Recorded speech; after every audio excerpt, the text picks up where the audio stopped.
Have you ever wondered what lurks in the woods, lakes, and caves around you? Whether something like Bigfoot could actually exist? Welcome, listeners, to the Cryptid Conference. My name is Anderson, and I'm here to tell you about the things you never knew you shared the Earth with.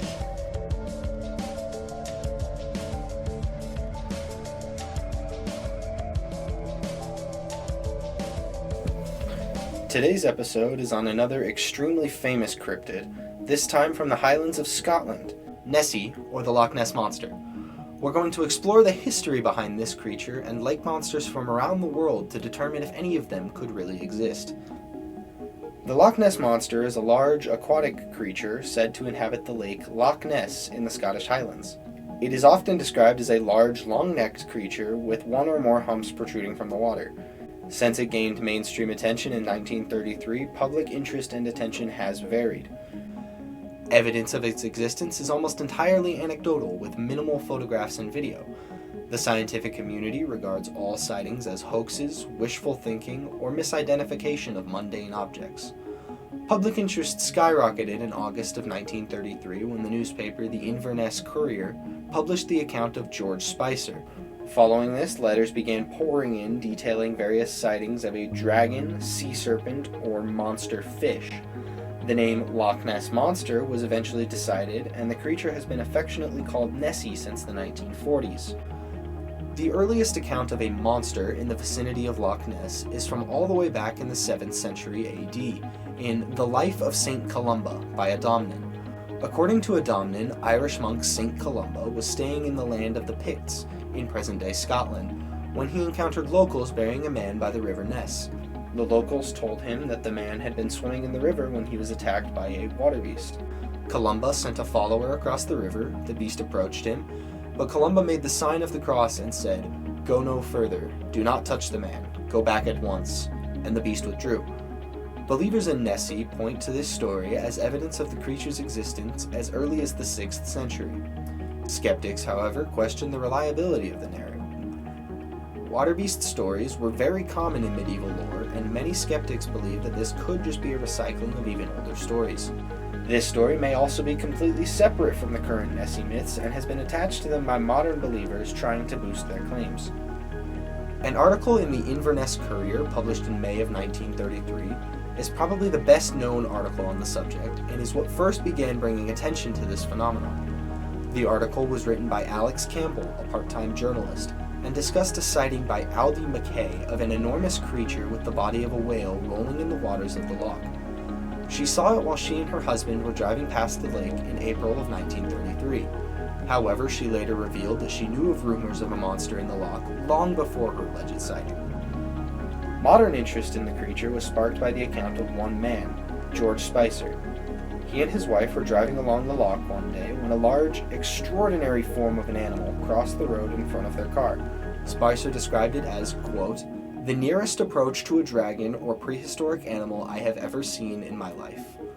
They described the creature as being very large with a long, wavy neck. They said that it had an animal in its mouth as it trundled back into the loch. Spicer was the first person to describe the monster as a plesiosaur-like dinosaur, and following the publication of his story, there was a massive uptick of public interest and alleged sightings, leading to the solidification of the name Loch Ness Monster. However, in 2013, researchers at Columbia University proved that this story was a hoax, likely influenced by a similar creature rising from a lake in the movie King Kong, a popular film at the time. In fact, they cite King Kong as a major influence on the myth as a whole.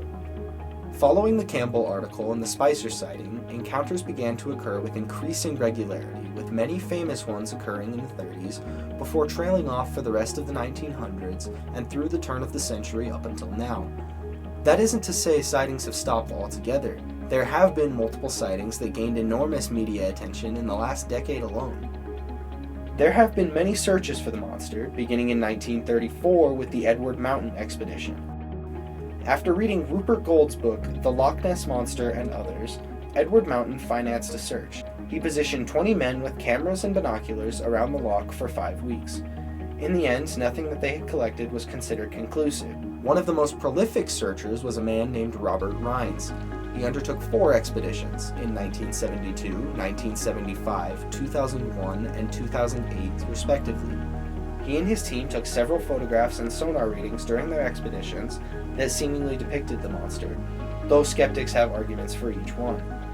Rines now believes that the creature may have gone extinct, citing the lack of significant findings and the decline of eyewitness accounts in recent years. He believes it may have died as a result of not being able to adapt to temperature changes caused by global warming. Explanations for this mysterious creature are very similar to any other cryptid. They range from known animals to ancient creatures long thought to be extinct, to the misidentification of inanimate objects and effects. Giant European eels and Greenland sharks are 2 popular animal explanations. A large enough eel could explain many sightings. Eels do undulate in the water, similar to reports of the monster, and they are present in Loch Ness as well as many other highland lakes. Scientists now believe that eels account for many, if not most, of reported sightings. In 2013, Jeremy Wade investigated the monster for his show, River Monsters. He determined that it was most likely a Greenland shark, a creature that can reach up to 20 feet in length and is consistent with many reports of the monster. Additionally, the Greenland shark could survive in fresh water and would have an abundance of available food in the loch.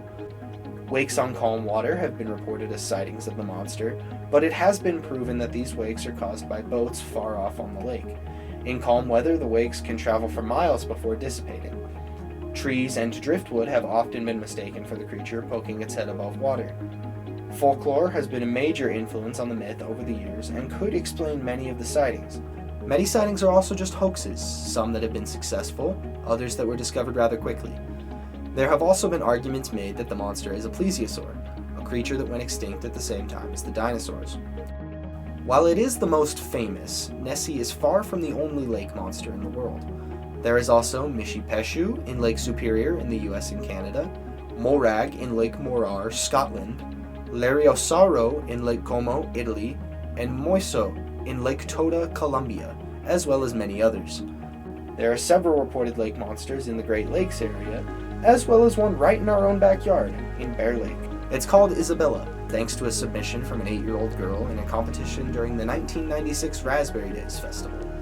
The original sighting was revealed as a hoax by the originator of the myth, a man named Joseph C. Rich, who first told the story in the 1880s. Despite this, belief in the creature has continued, and it has become its own tourist attraction. However, the last reported sighting of Isabella was in 2002.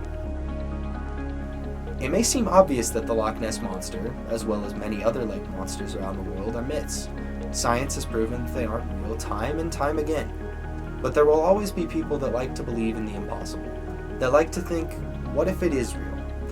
And as long as those people stick around, Nessie will too.